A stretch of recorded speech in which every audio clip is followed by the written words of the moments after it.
Marekani imetoa onyo kwa nchi za Ulaya kutaka kuiba mali ya Urusi iliyogandishwa katika Euroclear. Marekani imeuambia Umoja wa Ulaya kuziacha mali zilizogandishwa za Urusi, kwani ugawaji wowote wa fedha hizo unaweza kudhoofisha mazungumzo kati ya Moscow na Ukraine. Katika mazungumzo hayo ambayo sasa yanaendeshwa na Marekani.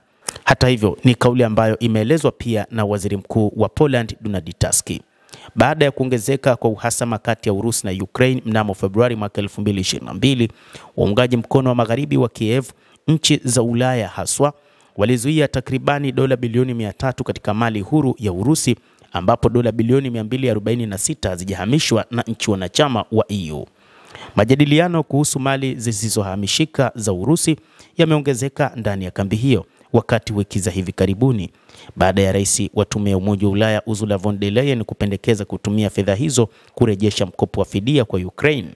Akizungumza kufuatia mkutano kati ya wapatanishi wa Ukraine na Marekani mjini Berlin siku ya Jumatatu, Donald Tusk, waziri mkuu wa Poland, alisema kuwa kulikuwa na tofauti za wazi za maoni kati ya Washington na Brussels kuhusu suala la fedha za Urusi zilizogandishwa. Amesema kwamba Wamarekani wanasema acheni mali hizi za Warusi. Kulingana na waziri mkuu huyo wa Poland, kulingana na yeye, Washington ina wasiwasi kwamba ikiwa EU itachukua fedha hizo za Urusi zisizohamishika, Urusi itachukua nafasi ngumu zaidi ya mazungumzo katika mazungumzo ya kumaliza mzozo wa Ukraine. Kadhalika itaweza kuchukua rasilimali nyingi za watu wa Ulaya. Hata hivyo, Urusi ilishaweka wazi kwamba haitokubaliana na mpango huo unaofanywa na watu wa magharibi na itahakikisha inalipa kisasi vilivyo. Hofu ya Marekani wakati huu ni kuona kwamba ikiwa rasilimali za watu wa Urusi zitachukuliwa na Ulaya, hii itatengeneza hali ngumu ya kutokuaminiana katika masuala ya uwekezaji, lakini Urusi haitokubaliana na mipango ya kumaliza vita, hasa kwa ushiriki wa watu wa Ulaya. Akizungumzia kuhusu mkutano kati ya wapatanishi wa Ukraine na Marekani mjini Berlin siku ya Jumatatu, Donald Tusk alisema kuwa kulikuwa na tofauti za wazi za maoni kati ya Washington na Brussels kuhusu suala la fedha za watu wa Urusi. Wiki iliyopita nchi wanachama wa Umoja wa Ulaya zilipiga kura kuzuia ufadhili wa Urusi kwa muda. Uongozi wa kambi hiyo ulilazimika kuomba mamlaka ya dharura kushinda upinzani wa nchi wanachama zikiwemo Hungary na Slovakia. Ubelgiji pia imeelezea wasiwasi wake kwamba itaachwa ovyo na umoja huo katika kukabiliana na kesi za Urusi. Hifadhi ya Euroclear iliyopo nchini Ubelgiji inashikilia sehemu kubwa ya mali ya Urusi iliyohifadhiwa.